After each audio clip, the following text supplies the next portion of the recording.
reka dushimire Imana cyane kubw'uyu mwanya mwiza iduhaye kugira ngo twige ijambo ryayo.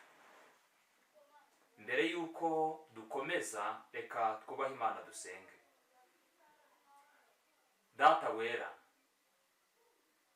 Mana nziza, Mana y'urukundo, turagushimira cyane kubw'uyu mwanya mwiza uduhaye kugira ngo twige ijambo ryawe. Icyo tugusabye kurenza ibindi nuko ubana natwe, Mwuka Muziranenge akayobora intekerezo zacu ndetse akadutera kumva no gusobanukirwa iri jambo ryawe, kugira ngo nirigera muri twebwe riduhindukire ubugingo, buzatume tubona ubwami bwawe. Nibyo twakira ubuntu mu izina rya Yesu, amen. Muri uyu mwanya tugiye kwigana insanganyamatsiko ivuga ngo intekerezo mu rugamba rw'iby'umwuka, amahame yo kurinda intekerezo. Intekerezo mu rugamba rw'iby'umwuka, amahame yo kurinda intekerezo. Nicyo cyigisho cyangwa se niyo nsanganyamatsiko tugiye kuganirira hamwe muri ibi byigisho. Hari impamvu iyi nsanganyamatsiko nayihisemo kugira ngo tuyiganireho cyane.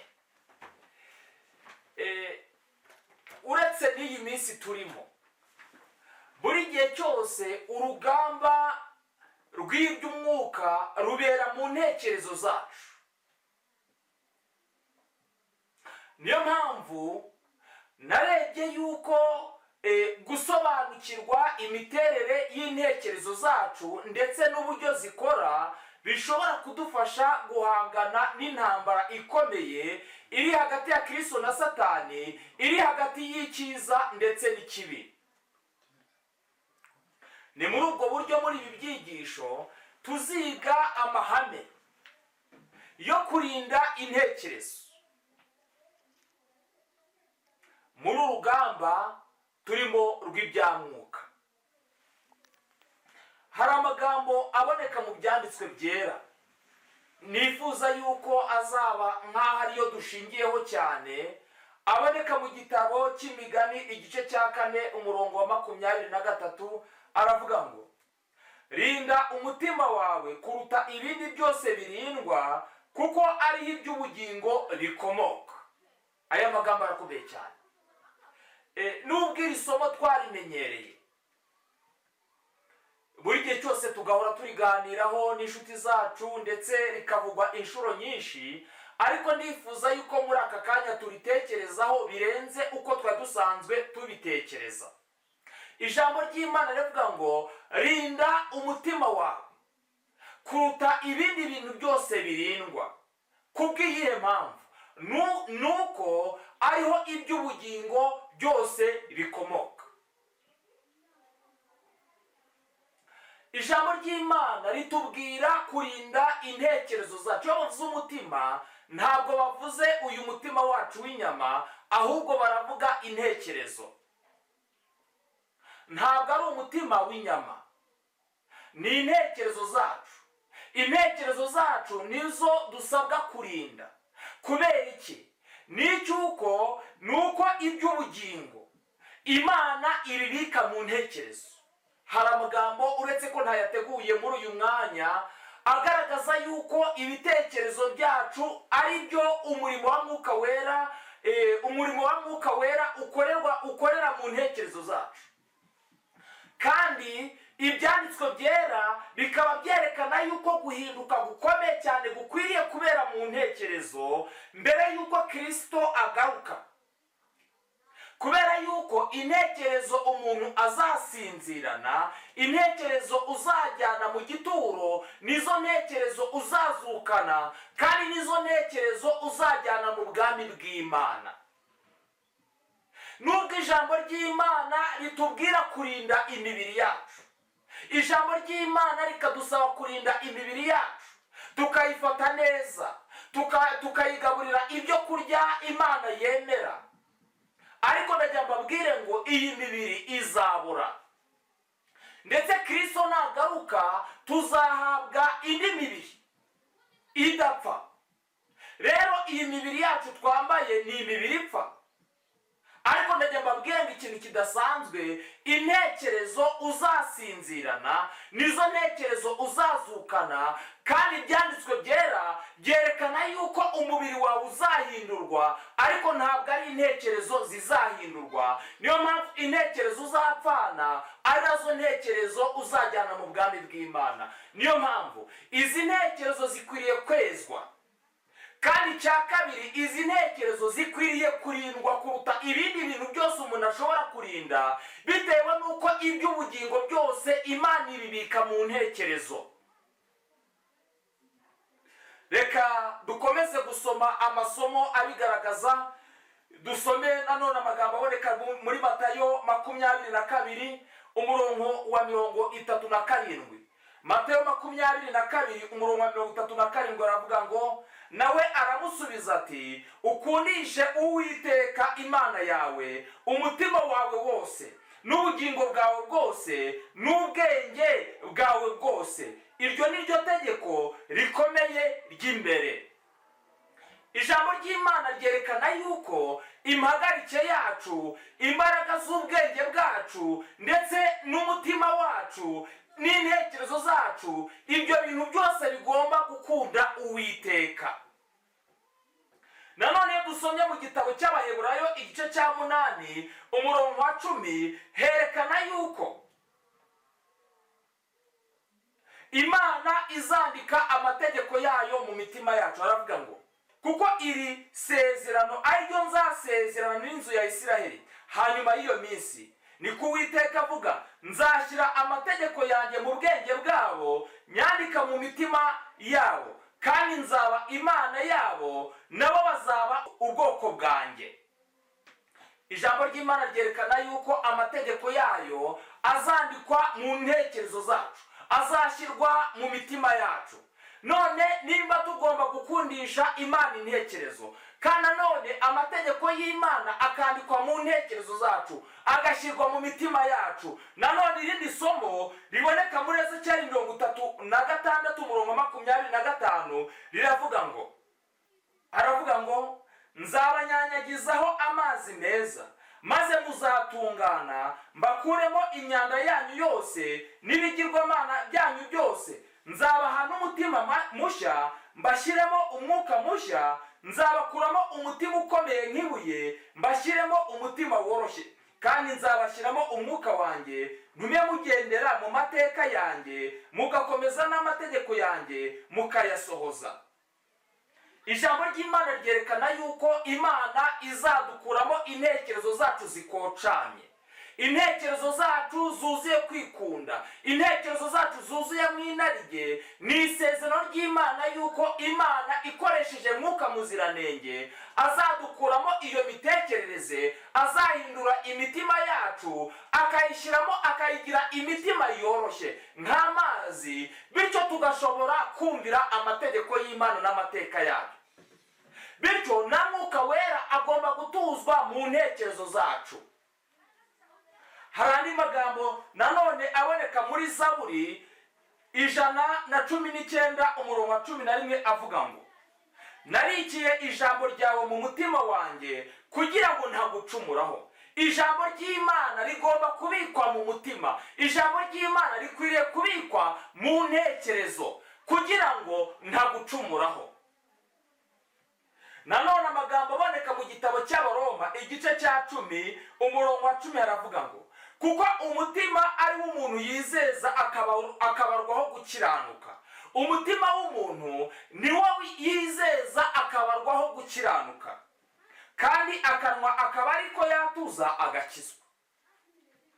Reka mbabwire, umutima, intekerezo z'umuntu nizo yizeza Imana, kubw'uko kwizera Imana ikamuboraho gukiranuka kwayo. None mwa bantu b'Imana mwe, nimba Mwuka Wera aba mu mitima, nimba Imana tugomba kuyikundisha intekerezo zacu, mwuka wera akaba mu mitima yacu cyangwa mu ntekerezo zacu. Ijambo ry'Imana rikagomba kubikwa mu ntekerezo zacu, ndetse intekerezo zacu nizo dukoresha twizera Imana tukabarwaho gukiranuka. Mwuka wera akaba mu ntekerezo zacu. Rero iri jambo riboneka mu gitabo cy'Imigani igice cya 4 umurongo wa 23 rirasobanuka, kubera yuko ibyanditswe byera byatubwiye nk'uko twatangiye bivuga yuko dukwiriye kurinda imitima yacu kurusha ibindi bintu byose birindwa, kuko ari iby'ubugingo bikomoka. Iby'ubugingo byose bishobora kuzadukiza, ibishobora kuzatuma dukurwa kuri iyi si tukajya mu bwami bw'Imana, Imana ibishyira mu ntekerezo z'umuntu. Ni nabivuze, amategeko y'Imana agomba kwandikwa mu ntekerezo zacu. Mwuka wera agomba gukora mu ntekerezo zacu.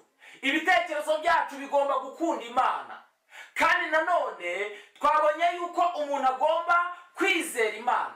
Imitima yacu niyo umuntu yizeza Imana maze akabarwaho gukiranuka. Ibyo bintu nibyo shingiro ry'agakiza. Niyo mpamvu ibyo bintu ni iby'ubugingo. Niyo mpamvu ijambo ry'Imana itubwira yuko dukwiriye kurinda intekerezo zacu cyane. Iki kibitsanyo, ibi bintu byose iyo Imana ibishyize mu mutima w'umuntu, umuntu aba agomba kubirinda cyane, bitewe n'uko Satani aba akora ibishoboka byose kugira ngo ibi bintu abikure mu ntekerezo cyangwa se abikure mu mutima w'umuntu. Satani aba akora ibishoboka byose kugira ngo imitima yacu ayishyiremo gushidikanya Imana. Nk'uko Abaroma igice cya 10 umurongo wa 10 habitubwiye yuko umutima ariwo umuntu yizeza Imana akabarwaho gukiranuka, Satani abarwanya intambara kugira ngo azane ibintu bituma dushidikanya ku Mana, adushyiremo abibe mu ntekerezo zacu ibintu bituma dushidikanya ku Mana, maze twamara gushidikanya aho kugira ngo tubarweho gukiranuka tukabarwaho gukiranirwa. Kandi nanone Satani aba ashaka gushyira mu ntekerezo zacu ibintu bituma mwuka wera atuvaho. Nanone Satani aba ashaka gushyira mu ntekerezo zacu ibintu bituma tudakunda Imana, ibintu bituma amategeko y'Imana atuvamo, ibintu bituma ijambo ry'Imana turyibagirwa ntirutubemo. Iyo Satani abigezeho aba amaze kumera nk'aho yatsinze. Niyo mpamvu mwa bantu b'Imana mwe, Imana ibirwana intambara ikomeye cyane yo kugira ngo Imana ishyire iby'ubugingo mu ntekerezo zacu, ikaduhereza n'itegeko rivuga yuko dukwiriye kurinda intekerezo zacu kuruta ibindi bintu byose turinda, bitewe n'uko iby'ubugingo byose Imana ibishyira mu ntekerezo. Na Satani nawe ibyo bintu akaba bizi neza, nawe akarwana intambara ituma bya bintu by'ubugingo Imana yashyize mu ntekerezo bikurwa mu ntekerezo zacu. Bityo mu ntekerezo zacu haba hari kubera urugamba rukomeye cyane, haba hari intambara ikomeye cyane hagati ya Kristo ndetse na Satani, hagati y'icyiza ndetse n'ikibi. Niyo mpamvu muri ibi byigisho, muri iyi nsanganyamatsiko dufite igaragaza yuko tugomba kwiga amahame yo kurinda intekerezo. Amahame yo kurinda intekerezo, amagambo aboneka mu gitabo cy'ibihamya by'itorero volume ya 3 page ya 269, ariko nanone aboneka mu gitabo cyitwa Mind, Character na Personality page ya 3. N'amagambo avuga ngo kwita ku ntekerezo niwo murimo wa mbere mwiza umuntu yahawe gukora.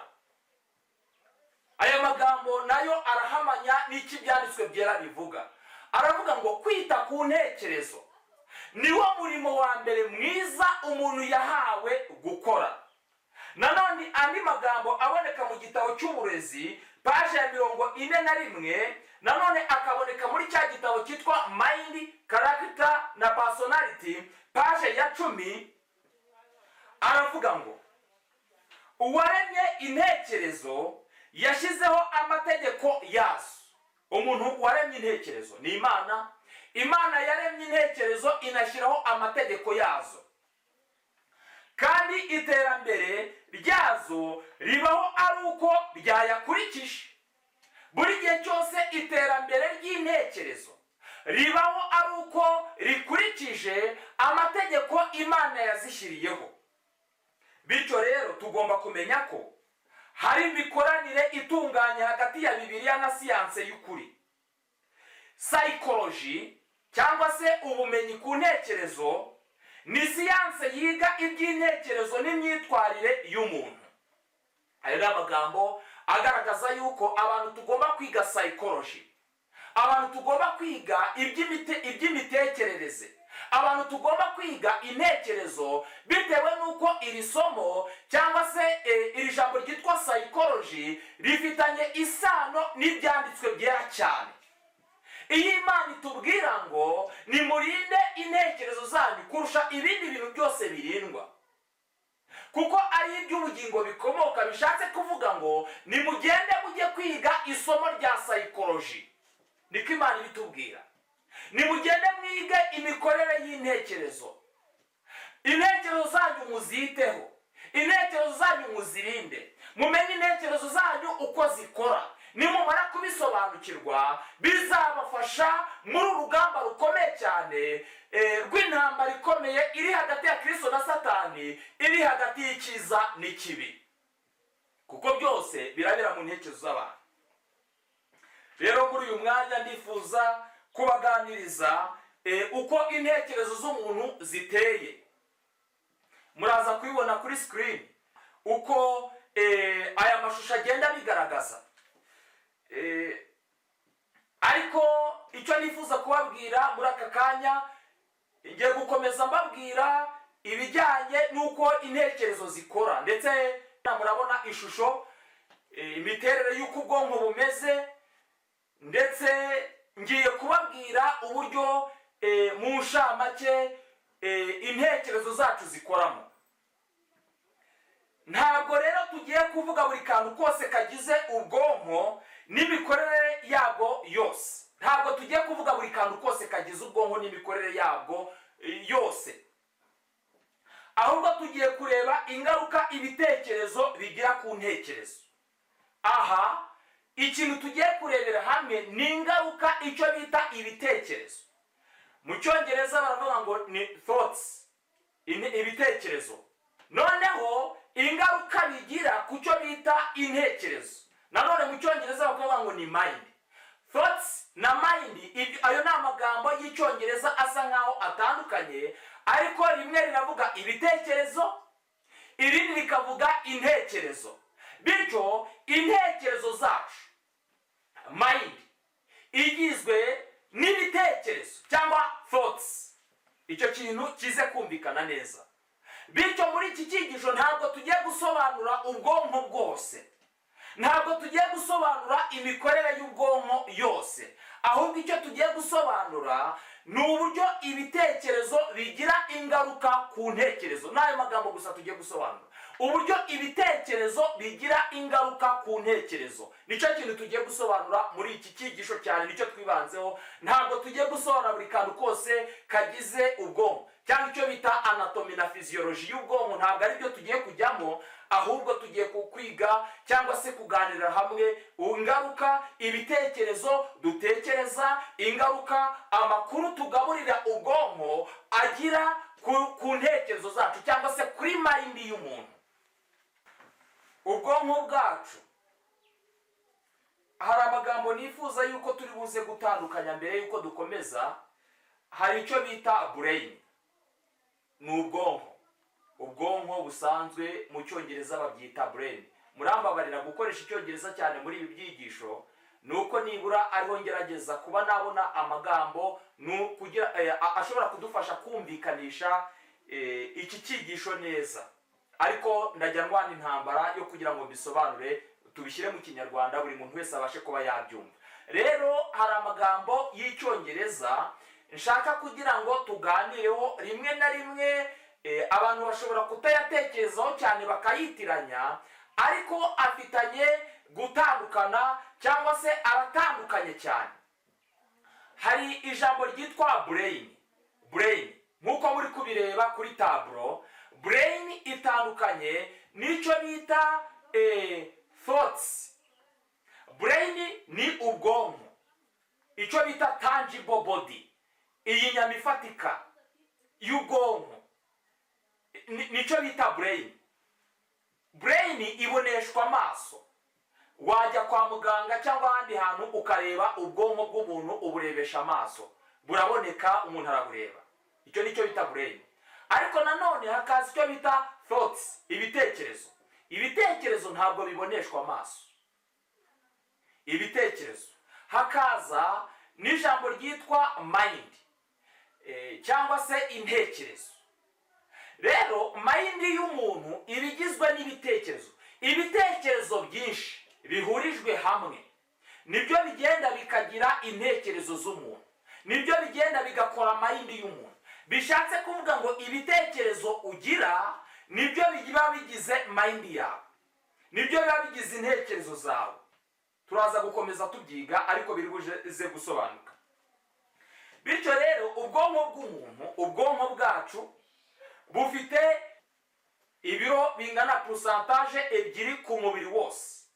Bishatse kuvuga ngo ubwonko buri ni inyama iremera cyane mu mubiri w'umuntu, bitewe n'uko bufite ibiro bibiri, ubwo umubiri wose uhita kusigarana ibiro 98.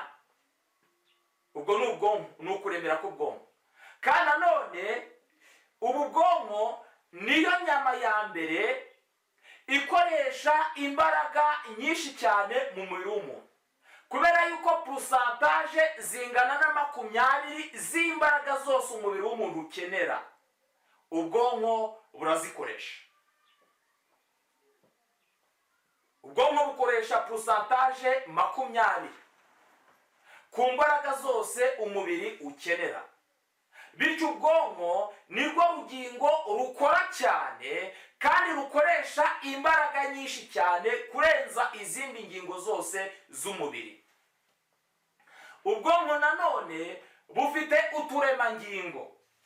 Mu gifaransa baravuga ngo ni cellule, mu cyongereza bakavuga ngo ni cells.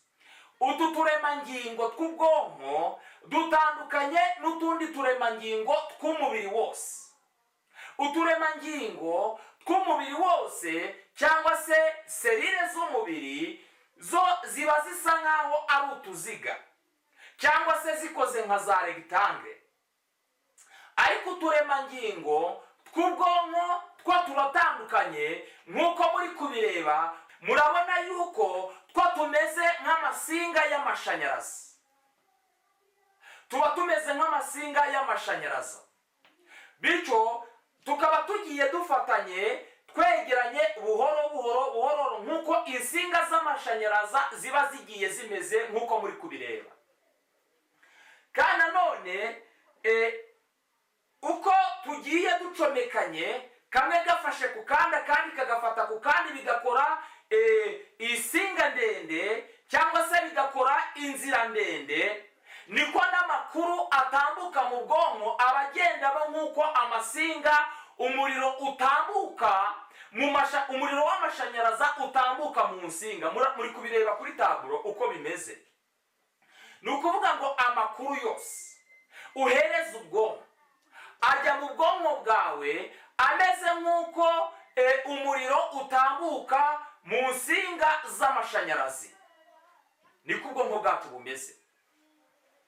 Ariko ntabwo aba ari amashanyarazi aya ngaya asanzwe, ariko ubwonko bwacu nabwo niko imikorere yabwo niko imeze. Ikindi nababwira, utu turemangingo tw'ubwonko aba ari twinshi cyane, kubera yuko ubwonko bwacu bugizwe n'uturemangingo ari nabyo bita mu cyongereza uturemangingo tw'ubwonko batwita neurons cyangwa se neurone mu gifaransa. Izi neurons zingana na miliyari 100. Ubwonko bw'umuntu bufite neurons cyangwa se amanerone cyangwa se uturemangingo tungana na miliyari 100. Izi miliyari 100 bishatse kuvuga ngo ufata 100 ugakuba miliyoni imwe ugakuba n'igihumbi. Ni miliyari 100 nizo zigize uturemangingo tw'ubwonko. Bityo murukumva yuko rero uturemangingo tw'ubwonko dufite ari twinshi cyane, kandi twose tuba tugiye dufatanye nk'uko insinga z'amashanyarazi ziba zimeze. Rero hari ikintu gikomeye cyane nshaka kubabwira ku bijyanye n'iyi mikorere. Nuko amakuru y'ibyo dutekereza, cyangwa rya jambo nakunze gukoresha ryitwa ngo ni thoughts cyangwa information, cyangwa se amakuru y'ibyo dutekereza byose,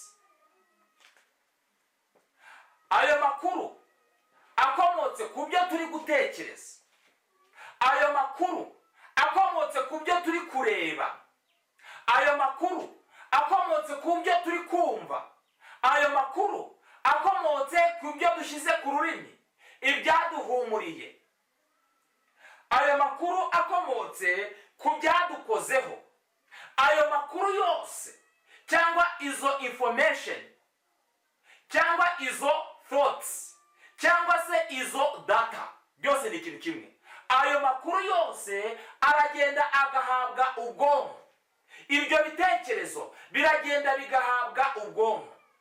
Ibyo bintu biba bigenda nk'uko ayo makuru agenda mu turemangingo tw'ubwonko, nk'uko amasinga, nk'uko amashanyarazi aca mu masinga, niko amakuru y'ubwonko agenda. Kandi mu gihe kiri munsi y'amasegonda tuba tumaze kubona igisubizo kuri buri makuru yose uhaye ubwonko. Urugero, nk'iyo ukoze ku muriro gatoya, ako kanya amakuru ahita ko atambuka akirukanka cyane agaca mu kuboko, yaca mu kuboko akaba ageze mu bwonko mu gihe kiri munsi y'amasegonda. Ubu uhise kukura ukuboko ku muriro, bikaba bikubwiye yuko uri gushya. Nanone iyo igisimba kikugiyeho, ako kanya iyo kimaze kugukoraho, amakuru yirukanka akaba ageze mu bwonko, yagera mu bwonko uhita kuhungura icyo gisimba ukagikura ku mubiri. Bishatse kuvuga ngo ayo makuru yose abagenda nk'uko umuriro utambuka mu nsinga z'amashanyarazi, kandi ubwonko bugahita ko buyasobanura, bugahita ko butanga igisubizo mu buryo bwihuse cyane. Ibyo rero bikorwa mu gihe kiri munsi y'amasegonda. Si ibyo gusa, ahubwo bitewe n'ubwoko bw'inkuru ihawe ubwonko, hari n'igihe utanga imisemburo. Niba ugize ubwoba, ubwonko bukaba bwatanga umusemburo runaka. Hari imisemburo y'ubwoba ubwonko bita ko butanga. Niba ugize stress, ubwonko bugahita ko butanga umusemburo ushinzwe ibya stress bita cortisol. Niba ugize ubwoba, ubwonko bugatanga umusemburo bita adrenaline. Bityo bitewe n'inkuru ihawe ubwonko bushobora guhita ko butanga imisemburo, cyangwa se ubwonko bushobora guhita ko butegeka umubiri guhita ko wirwanaho, cyangwa se umuntu akaba yakirukanka bitewe n'ubwoko bw'inkuru yahawe ubwonko. Si ibyo gusa, bitewe n'ubwoko bw'inkuru ihawe ubwonko, umubiri wawe ushobora guhita ko ugabanura abasirikari, cyangwa se ubwonko bukabwira umubiri yuko abasirikari bakwiriye kongera. Hari inkuru tugira mu bwonko zigatuma ubudahangarwa bw'umubiri bugabanuka. Rero menya ko buri nkuru yose uhaye ubwonko bwawe, yaba ikomotse mu byo uri kureba, yaba ikomotse mu byo uri kumva, yaba ikomotse mu bigukozeho, yaba ikomotse mu biguhumurira, yaba ikomotse mu byo ushyira mu rurimi, byaba yewe n'ibyongorerano bya Satani, ibyo bintu byose byange bikunde umubiri hari icyo ubisubizaho. Umubiri ushobora gutanga igisubizo kuri iyo nkuru wahaye ubwonko, wirukanka cyangwa se ugahunga, cyangwa se ugatanga imisemburo, cyangwa se ukongera cyangwa ukagabanura abasirikari, cyangwa se ubudahangarwa bw'umubiri. Ibyo byose ni imikorere y'ubwonko. Hari ikintu gikomeye cyane nifuza kubabwira muri uyu mwanya, nuko ku munsi cyangwa se ku munota umwe. Ubundi ku munota umwe nibura umuntu agaburira ubwonko ibitekerezo bingana na 48. Bishatse kuvuga ngo mu kigero cyo hagati cyangwa se average y'ibitekerezo mu munota umwe umuntu ashobora kugaburira ubwonko bingana na 48. Ku munsi umuntu ashobora kugaburira ubwonko bwe ibitekerezo bingana n'ibihumbi 70. Kandi ku mwaka umuntu ashobora kugaburira ubwonko bwe ibitekerezo bingana na 25,554. Ibyo ni ibitekerezo ushobora kugaburira ubwonko bwawe ku mwaka umwe. Niyo mpamvu aya makuru yose agaburirwa ubwonko, agahabwa ubwonko, atugiraho ingaruka z'uko duteye. Ibitekerezo, muri ibyo bitekerezo byose tuba twatekereje, muri ibyo bintu byose tuba twagaburiye ubwonko, ibitekerezo dukunda kwibandaho cyane kurenza ibindi, amakuru dukunda guhereza ubwonko cyane kurenza ibindi, ayo makuru nibyo bigenda bigakora ingeso z'uko umuntu ateye, kandi izo ngeso nizo zizana imico. Niyo mpamvu hari amagambo aboneka mu gitabo cyitwa Imigani ya Kristo, volume ya 2, page ya 67, aravuga ngo bityo ibikorwa bisubiwemo kenshi birema ingeso. Ibikorwa bisubiwemo kenshi biragenda bikarema ingeso. Ingeso zikarema imico. Imico nayo ikatugenera igihe kikamasha iby'imibereho yacu y'ibihe byose. Aha berekana yuko ibikorwa bisubiwemo kenshi biragenda bikarema ingeso. Ingeso nazo zikarema imico. Bityo ibintu dusubiramo kenshi, ibitekerezo dukunda kugaburira ubwonko cyane, biragenda bikarema ingeso. Byamara kurema ingeso, iza ngeso nazo zigakora icyo bita imico. Niyo mpamvu umuvandimwe ngusaba kugira ngo witondere muri urugamba rukomeye cyane rw'intambara iri hagati y'icyiza n'ikibi. Witondere ibintu ugaburira intekerezo zawe, bitewe nuko turaza kwiga yuko icyo uri cyo nicyo ugaburira intekerezo zawe. Intekerezo zawe nizo zigena icyo uri cyo, nizo zigena imyitwarire yawe. Niyo mpamvu itondere ibyo ugaburira ubwonko bwawe, itondere ibintu ugaburira ubwonko bwawe. Iyo ari byiza, ubwo intekerezo zawe zubakwa n'ibintu byiza. Iyo ari bibi, intekerezo zawe zubakwa n'ibintu bibi. Bityo nahange nawe kwitondera ibintu tugaburira ubwonko bwacu, kuko bigira ingaruka mu byamwuka, bikagira n'ingaruka ku mubiri wacu. Iyo ibitekerezo bisubiwemo kenshi bikora inzira mu bwonko. Iyo ibitekerezo bisubiwemo kenshi biragenda bigakora inzira mu bwonko. Iki nicyo bita mu Cyongereza neural pathways. Neural pathways ni uburyo ibitekerezo biba byasubiwemo kenshi. Ibitekerezo dukunda gutekereza cyane biragenda bigakora inzira mu bwonko bwacu. Iyo ibitekerezo byisubiramo kenshi bikora inzira mu bwonko, icyo bita neural pathways. Iyo ibitekerezo byisubiyemo kenshi biragenda bigakora inzira mu bwonko. Iyi nzira yo mu bwonko bayita neural pathways. Aha rero tugiye gutanga urugero. Mwese murareba uyu murima. Uyu murima murimo kureba, murabona yuko izuba ririmo kuva. Murabona yuko nta nzira iciye muri murima. Uko muwureba, muraza kubona kuri iyi foto ya 2, muraza kubona yuko uko abantu bagiye banyura mwiranzira, uko bagiye banyuramo inshuro nyinshi, uko bagiye batambukamo, byaje kugera igihe maze inzira iraboneka. Imaze kuboneka, icyo nshaka kubabwira mwebwe ni yuko iyo ufashe nk'umurima, ukawugendamo inshuro ya mbere, ukongera ukagendamo inshuro ya kabiri, bityo ukabigira akamenyero, bigera igihe wa murima hakaza kuboneka inzira. Niko mu bwonko bwacu bumeze. Ubwonko bwacu ibitekerezo bije biragenda bikagenda nk'amasinga y'amashanyarazi. Uko ibitekerezo bigaruka, bikaza bikagaruka, bikongera bikagaruka, biragenda bikarema inzira mu bwonko bwacu. Biragenda bikarema inzira mu bwonko. Nanone naza gutanga urundi rugero ku baririmbyi. Abaririmbyi buri gihe cyose bakora icyo bita repetisiyo.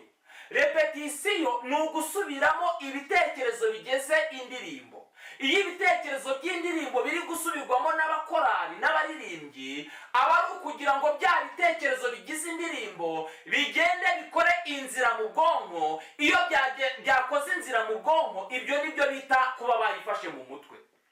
Kuki indirimbo abantu batayiririmba rimwe ngo tujye kubona bose bayiririmba, bikaba ngombwa yuko bayisubira mu inshuro ya mbere, inshuro ya kabiri, inshuro ya gatatu, inshuro ya kane, abantu bakora repetisiyo. Aba ari ukugira ngo ya ndirimbo igende imenyerwe n'ubwonko, ikore inzira mu bwonko. Nimara gukora inzira mu bwonko, nicyo bita gufata mu mutwe. Nanone kandi abanyeshuri iyo bari mu icyo bita etide, umunyeshuri aragenda akiga, yamara kwiga agasoma, akongera agasubiramo, akongera agasubiramo, kuzageza ubwo bya bintu byose abifashe mu mutwe. Muzarebe wa munyeshuri ugenda akajya kwiga, ikizamini cyegereje, biragoranye cyane yuko ibyo bintu byose ahita akabifata. Niyo anabifashe, abifata mu mwanya mutoya, akaza guhita akabyibagirwa bitewe n'uko aba atabisubiyemo inshuro nyinshi. Rero nk'uko nabibabwiye, turi ibyo tugaburira ubwonko. Kandi nanone hari amagambo y'icyongereza nifuza kubabwira, nubwo nibuze kuyashyira mu kinyarwanda. Ni amagambo avuga ngo your predominant thoughts influence your behavior and attitude and control your actions and reactions. As your thoughts are, so is your life. Bishatse kuvuga ngo turi ibyo tugaburira ubwonko, uko ni nabibabwiye. Intekerezo dukunda kwibandaho zigira ingaruka ku myitwarire yacu n'ingeso zacu, kandi nibyo bituyobora mu bikorwa byacu ndetse n'uburyo twitwara mu bibazo. Uko ibitekerezo byawe biri, niko burya n'ubuzima bwawe buba buri. Niyo mpamvu inshuti yanjye uteze amatwi iki cyigisho, ndagusaba cyane kwitondera ibintu ujyana mu bwonko. Ndagusaba kwitondera ibintu ubiba mu ntekerezo zawe. Hari andi magambo agaragaza yuko tuzengurutswe n'ibintu bitandukanye, kandi ibyo bintu bituzengurutse byose bitanga amakuru mu bwonko. Inshuro nyinshi twumva indirimbo. Rero nkubwire ngo indirimbo zifite uruhare rukomeye cyane mu ntekerezo zacu. Indirimbo cyangwa se umuziki mwiza utuma mwuka w'Imana aba ku muntu, ndetse umuziki mubi utuma mwuka w'Imana ava ku muntu. Bityo rero abantu tugomba kwitondera imiziki twumva. Imiziki twumva ifite ingaruka ikomeye cyane ku mitekerezo yacu, bitewe n'uko imwe mu miziki ituma n'umubiri wacu ukora imisemburo runaka. Yamara gukora imisemburo runaka, ibyo bintu bikaba byatanatuganisha ku ngeso mbi zikomeye cyane bijyanye bitewe n'ubwoko bw'umuziki. Singiye kuvuga ku by'umuziki cyane muri iki cyigisho, ariko imiziki twumva tuyitondere cyane, bitewe n'uko amakuru iduhereza aragenda akangiza cyangwa akubaka intekerezo zacu. Amafilimi, najya mbabwire ngo muri iyi minsi abantu icyaha cy'ubusambanyi cyarabananiye cyane, bitewe no guhoza amafilimi agaragaza amashusho y'ubusambanyi mu ntekerezo zabo. Iyo ureba ibikorwa by'ubusambanyi inshuro ya mbere, inshuro ya kabiri, inshuro ya gatatu, ayo ni amakuru uba uri kugaburira ubwonko, kandi biragenda bikubaka ingeso zawe, ugasanga nibyo bikoze imico yawe, ugasanga wabaye umusambanyi. ibintu ugaburira ubwonko nibyo uri byo. Muzabirebe, niwumva indirimbo ukongera ukayumva bwa mbere, ukongera ukayumva ubwa kabiri, ugakunda kumenyera kuyumva nubwo waba ukijijwe. Iyo ndirimbo uri kuririmba iby'umupagani, iyo wayumvishe inshuro nyinshi ushiduka ubwonko buri kwigarura, ndetse rimwe na rimwe ugashiduka uri kuyiririmba mu buryo nawe utatekerezaga. Ibyo bikunda kuba ku bantu benshi. Bishatse kuvuga ngo ibyo ukunda kugaburira ubwonko bwawe nibyo bigenda bigakora imico y'uko uteye. Uretse n'amafilimi, hari amafilimi y'imirwano. Aya mafilimi y'imirwano ndagira mbabwire yuko azanira abantu akaga, akabashyiramo, agashyira mu bantu imitima ya kinyamaswa. Kubona, kwicara ubona abantu bapfa, buri mwanya ukabona abantu bari gupfa muri filimi, bigera igihe bigashyira mu mutima w'umuntu umutima wa kinyamaswa, no kumva yuko gupfa k'umuntu ntacyo bitwaye, ubumuntu bukava mu muntu. Reka mbabwire, kwicara abantu bareba amafilimi y'amahimbano, filimi z'ibintu bitabayeho, filimi za aromantike, filimi z'inkundo zivuga iby'inkundo, aya mafilimi akinwa y'ibintu biba bitarabayeho, biragenda bigakora imico y'uko ugomba gutera. Bityo ugasanga umuntu ubuzima bwe ni ubuzima bw'inzozi zidasohora, ugasanga umuntu nawe abayeho ubuzima bw'ubuhimbano. Bishatse kuvuga ngo nimba ukunda kureba filimi zikina iby'inkundo, ntabwo ushobora kugira urukundo ruhimbano, bitewe n'uko nibyo wamenyereye kugaburira ubwonko. Bityo ejo bundi kuri imbere ya fiyanse wawe ukibeshya yuko umukunda, amarangamutima yawe agashingira ku bintu byose wabonye mu mafilimi. Reka mbabwire, abantu benshi by'umwihariko urubyiruko, ubuzima bwawe ni ubuzima buhimbano, ni ubuzima buhimbano.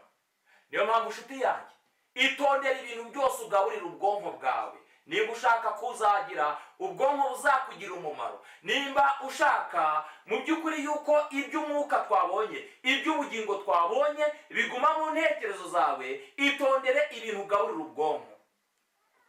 Hari urundi rugero natanga nk'amafoto. Abantu benshi ku mbuga nkoranyambaga za Instagram usanga abantu bareba abantu bambaye ubusa, usanga abantu bareba abantu bambaye ukuntu. Ndagira mbabwire ngo abantu benshi cyane bari kwica intekerezo zabo. Iyo umenyereje ubwonko bwawe amashusho y'abantu bambaye ubusa, gutsinda icyaha cy'irari ry'ubusambanyi, gutsinda icyaha cyo kwifuza biragoranye cyane. Guhoza amaso yawe ku mafoto y'abantu, ndagira nkubwire yuko ibyo ureba ku bantu akaba ari byo byicara bijya mu bwonko bwawe. Iyo ari imyambaro ukunda kureba ku bantu baba bambaye mu mafoto, ibyo bintu biragenda bikubaka ubwenge bwawe, bityo ukajya uhorana kwifuza imyambaro.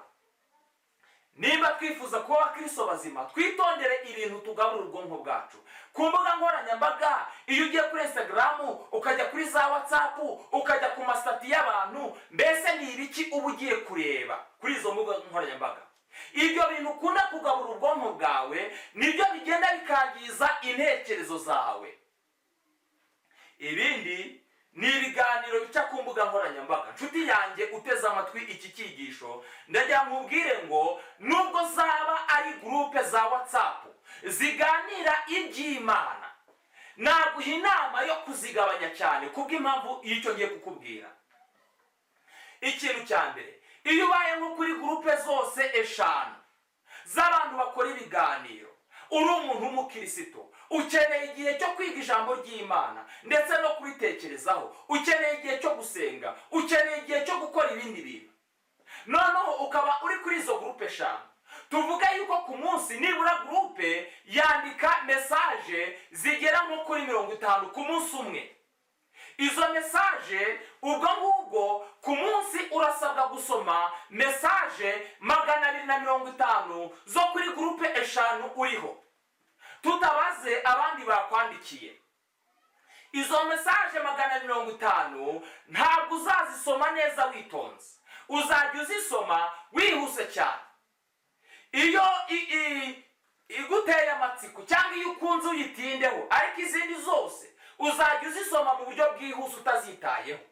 Iyo umenyereje ubwonko bwawe gusoma ugasoma ibintu utabyitayeho, ugasoma ibintu utimbitse, bigera igihe n'ibyanditswe byera igihe cyo kubyiga bikajya bikunanira kubyiga wimbitse. Ni igitero gikomeye cyane. Imbuga nkoranyambaga dukwiriye kuzikoresha mu buryo bw'ivugabutumwa, ariko nanone uburyo tuzikoreshamo dukwiriye kubyitondera cyane, bitewe n'uko Satani abifitemo umugambi ukomeye cyane wo gukura mu mitima y'abantu iby'ubugingo, urugero ijambo ry'Imana. Ndagira mbabwire ngo imbuga nkoranyambaga ni nziza, ariko nanone ni n'igikoresho cya Satani. Izi mbuga nkoranyambaga nubwo tuzikoresha mu ivugabutumwa, iyo zitakoreshejwe mu buryo bwitondewe ziragenda zigahinduka ibikoresho bya Satani byo gukura iby'ubugingo mu mutima w'umuntu, ugasanga umuntu ntakiga ijambo ry'Imana atuje. Kandi ibyanditswe byera bitubwira yuko abantu bose mwituze no mu byiringiro ariho tuzahererwa imbaraga, ariko abantu benshi cyane baranze, nk'uko ijambo ry'Imana ribivuga muri Yesaya 30 umurongo wa 15. iyo usomye ugakomeza, nshuti yanjye muvandimwe nkunda, ndagira ngo ibi bintu tubihereza agaciro. Izo mbuga nkoranyambaga uko ari eshanu cyangwa se izo gurupe eshanu uriho, zirandika mesaje udasoma witonze, ibyo bikakugiraho ingaruka mu buryo wiga ibyanditswe byera. Kandi nanone ubwo buryo bwo kuba izo mesaje zicara ziza ari nyinshi gutyo, ndagira nkubwire ngo iyo utitonze no mu gihe uri ku meza wumva urusaku rwazo. Abantu benshi cyane barabyuka mu gitondo nta handi birukankira, kubera yuko ubwenge bwabo bwamenyereje intekerezo zabo amakuru ya WhatsApp za mesaje. Umuntu arabyuka mu gitondo nk'aho yagafashe Bibiliya n'indirimbo ngo asenge, akiruka nkajya gufata telefone areba mesaje bamwandikiye. Nimugoroba umuntu ajya kuryama nk'aho yagafashe ibyanditswe byera n'indirimbo ngo aririmbe kandi asenge, akarara areba mesaje ziriho. Ku meza umuntu aba yariho akirukanka areba mesaje, mu by'ukuri umuntu akarya ariko umutima utari hamwe uhanganye na mesaje ziri kwandika. Ndagira mbabwire ngo ubwo buryo bwose bwo gutera akavuyo mu muntu, bwo gutuma intekerezo z'umuntu zidatuza, ndagira mbabwire ngo nitutitonda buzahinduka umutego ukomeye cyane uzatuma turimbuka. Niyo mpamvu ibyanditswe byaravuga ngo niturinde intekerezo zacu, nimushakire intekerezo. Ntabwo mbuje abantu gukoresha imbuga nkoranyambaga, ariko nimukoresha imbuga nkoranyambaga bwa mbere mu ivugabutumwa, bwa kabiri nubwo byaba ari ivugabutumwa ni ibikorwa muri gahunda, ni wihe gahunda. Numara kwiha gahunda wiga uburyo urajya ubikoresha, ariko nanone ntibizegere na rimwe bitwara umwanya wawe ku giti cyawe wo kwiga ijambo ry'Imana ndetse no gusenga, nubwo nabyo ari byiza. Hari n'imikino, ubwo buryo bwose ni ubutanga amakuru mu bwonko. Hari n'ibindi ntasobanuye, byose bijyana amakuru mu bwonko maze bikakora ya nzira twabonye bita neural pathways. Byamara gukora amakuru mu bwonko, bitewe n'uko nibyo twamenyereye kugaburira ubwonko, birangira ari byo bikoze imico yacu, kandi umubiri uhita kutanga igisubizo bitewe n'ubwoko bw'inkuru iri mu bwonko. Nshuti yanjye, ndakwinginze cyane kugira ngo intekerezo zawe uzirinde cyane. Nerekeza ku musozo, hari amagambo nifuza kubasomera aboneka mu gitabo cy'abakurambere n'abahanuzi, paje 231 na paje 232. haravuga ngo umutima ukwiriye guhindurwa mushya n'ubuntu bw'Imana, nyamara dufite inshingano yo kurwanya ibigeragezo. Abadashaka kugwa mu mitego mibi ya Satani bakwiriye kurinda inzira z'ibitekerezo byabo, bakirinda gusoma, kureba cyangwa kumva ibibazanira ibitekerezo bibi. Dukwiriye kwirinda kureba, gusoma cyangwa kumva ibintu byose bituzanira ibitekerezo bibi. Ibyo bagomba gusenga nyakuri no guhora umuntu ari maso. Tugomba guhora dusenga. Ibyanditswe byera hari amagambo aboneka mu gitabo cy'intambara ikomeye, kuri paje ya 421, agaragaza yuko ibigeragezo bitari ibyo gutsindwa bitsinda abantu benshi. Ibigeragezo bitari ibyo gutsinda umuntu. ibigeragezo byo gutsindwa bitsinda abantu benshi bitewe n'uko ugeragezwa yirengagiza kwiga ibyanditswe byera no gusenga. Niyo mpamvu ugomba kwiga kuba maso kandi ugasenga bihagije. Amagambo aboneka mu gitabo cyitwa ubutumwa ku basore paje 99 aravuga ngo nimuco he kugira umuntu n'umwe utekereza ko ashobora kugira ibyiringiro by'urukundo rw'Imana adakoresheje umuhati we udatezuka. Igihe intekerezo zagiye zemererwa gutinda ku by'isi gusa igihe kirekire, usanga guhindura ibyo zamenyereye bikomeye cyane. Ibyo amaso abona kenshi n'ibyo amatwi yumva kenshi nibyo bidutwara, kandi akaba aribyo twerekezaho umutima. Ibyo amatwi yumva kenshi, ibyo amaso abona kenshi nibyo bidutwara, kandi akaba aribyo twerekezaho umutima. Izo nzira rero zikwiye kurindwa cyane. Ariko niba tuzinjira mu murwa w'Imana kandi tukareba Yesu mu bwiza, tugomba kwimenyereza kumutumbira tumuhanze amaso yo kwizera tukiri hano ku isi. Amagambo n'imico bya Kristo bikwiriye kenshi na kenshi guhora mu bitekerezo byacu no mu biganiro byacu, kandi rimwe na rimwe umunsi wose dukwiriye by'umwihariko kuwegurira gusenga dutekereza kuri izo nsanganyamatsiko zera. Nshuti yanjye, muvandimwe wanjye, tumaze kwigana kino cyigisho kirimo kuturarikira amahame yo kurinda intekerezo. Mu by'ukuri nubwo tutaratangira kugenda twiga ihame ku ihame, ariko muri iki cyigisho cya mbere icyo nifuza gusoza ngusabira ni ukugira ngo witondere cyane ibintu ubiba mu ntekerezo zawe. Witondere cyane ibintu ugaburira ubwenge bwawe. Witondere cyane ikintu kijyanye n'intekerezo, kuko Satani urugamba yahagurukije muri iyi minsi ya nyuma, igitero gikomeye cyane aragitera acyerekeza ku ntekerezo zacu, kandi Imana nayo irashaka gukoresha intekerezo zacu no kuzikoreramo. Niyo mpamvu nshuti yanjye ngusaba kugira ngo Uwiteka dushoboze kurinda intekerezo zacu kuruta ibindi bintu byose turinda, kuko iby'ubugingo ariho bikomoka. Nibyo ngusabira nanjye nisabira mu izina rya Yesu, amen. Adusenge. Turagushimiye cyane Data wera, urakoze cyane kubw'aya magambo umaze kutwigisha muri uyu mwanya. Turagusabye cyane kugira ngo uduhe ubushobozi bwo kurinda intekerezo zacu, uzitere kwita no guhereza agaciro ku byera. Nyagasani, udushoboze gutumbira ubwiza bwawe kugira ngo tuzahindurirwe gusa nawe, udutandukanye n'imitekerereze y'isi. Ibyo twakira mu izina rya Yesu.